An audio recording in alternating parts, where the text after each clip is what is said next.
Pada suatu hari, Aisyah sedang duduk dan merenung di halaman masjid. Dia sedang memikirkan kehidupannya yang sedang kacau dan tidak terarah. Dia merasa doa-doanya selalu tidak dikabulkan. Kenapa doaku gak pernah dikabulkan? Dan kenapa orang-orang baik ini telah menderita? Apakah itu ada?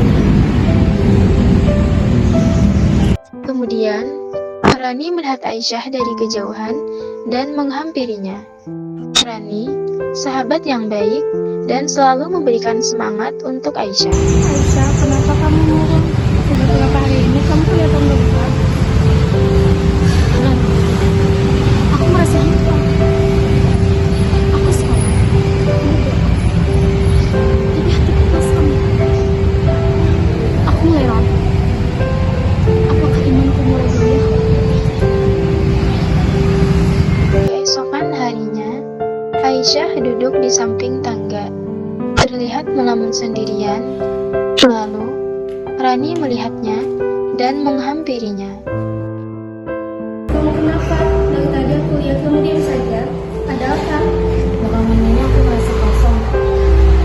Salatku seorang kegiatan saja. Doa-doaku tidak didengar. Aku mulai merasakan keraguan. Apakah Allah mendengar doa-doaku? Itu yang namanya iman saja. Ya, meskipun di agama masih seperti ini, puasa dialami seseorang. Tapi bukan berarti Allah jauh darimu.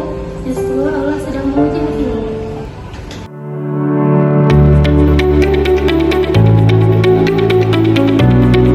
Pengertian keimanan dalam psikologi agama. Dalam kajian psikologi agama, iman tidak hanya dipandang sebagai keyakinan teologis yang bersifat normatif. Lebih dari itu, iman adalah pengalaman psikologis yang menyeluruh dalam diri manusia. Iman memiliki 3 dimensi utama. Yang pertama, kognitif. Kognitif yaitu keyakinan rasional, pengakuan intelektual terhadap keberadaan Tuhan dan kebenaran agama. Yang kedua ada afektif. Afektif ialah perasaan yang lahir dari keyakinan seperti rasa tenang, cinta, dan takut kepada Allah. Dan yang ketiga adalah konatif. Konatif adalah wujud dalam perilaku sehari-hari, misalnya kejujuran, kesabaran, dan amal saleh. Saat jam istirahat, Aisyah dan Rani berjalan keluar kampus. Dan Aisyah mulai bercerita kepada Rani tentang masa lalunya. Aku teringat masa kecilku. Banyak luka yang gak bisa sembuh. Apalagi zaman sekarang, pengaruh media yang tak berhenti.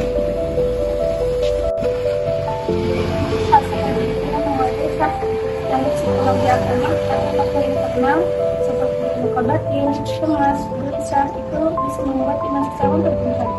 Dan ada juga faktor eksternal seperti masalah lingkungan, arus informasi, dan itu bisa mempengaruhi kehidupan seseorang. Jadi kamu tetap semangat ya, Sah.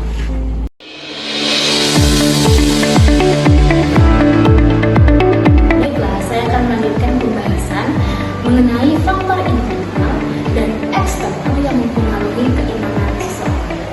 Faktor internal itu terjadi dalam diri individu.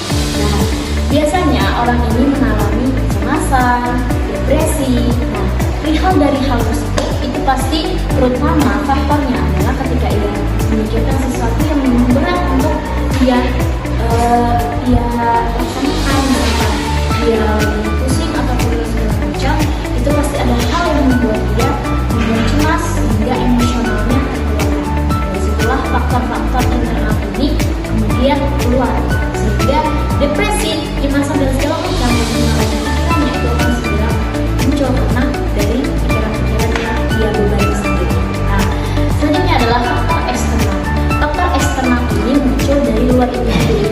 Nah, faktor eksternal itu terjadi dalam lingkungan dan juga pola asuh seorang orang tua. Nah, pastinya dalam lingkungan ini adalah teman yang bisa mempengaruhi kita, sehingga apabila itu terjun di dalam diri seorang itu membuat dirinya cemas, sehingga dari pergaulan ataupun segala macam yang mempengaruhinya dalam hubungan tersebut.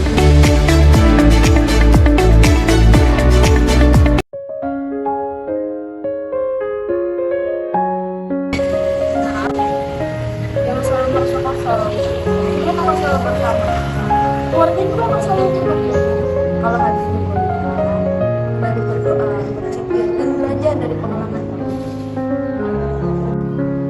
Aisyah, keraguan itu bukan aib. Justru bisa jadi menjadi jalan untuk iman yang berkuasa.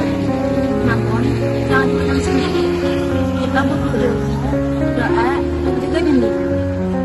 Tapi Bu, itu sulit hilang. Itu aja Aisyah. Dalam psikologi agama, iman mencakup pikiran, perasaan, dan juga perilaku. Kalau salah satunya terganggu, maka akan muncul krisis.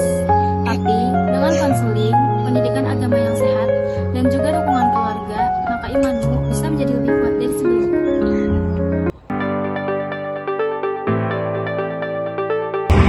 Nah, jadi problema keimanan adalah bagian dari perjalanan spiritual dan kita semua bisa mengalaminya. Tapi dengan ilmu, bimbingan, konseling, keluarga, dan ketekunan beribadah, krisis iman bisa berubah menjadi ketekunan iman yang matang. Demikian presentasi dari kami tentang problema keimanan dalam psikologi agama. Semoga bermanfaat dan dapat menjadikan refleksi bagi kita semua. Demikian, terima kasih atas segala perhatian dan mohon maaf atas segala kekurangan. Wassalamualaikum warahmatullahi wabarakatuh.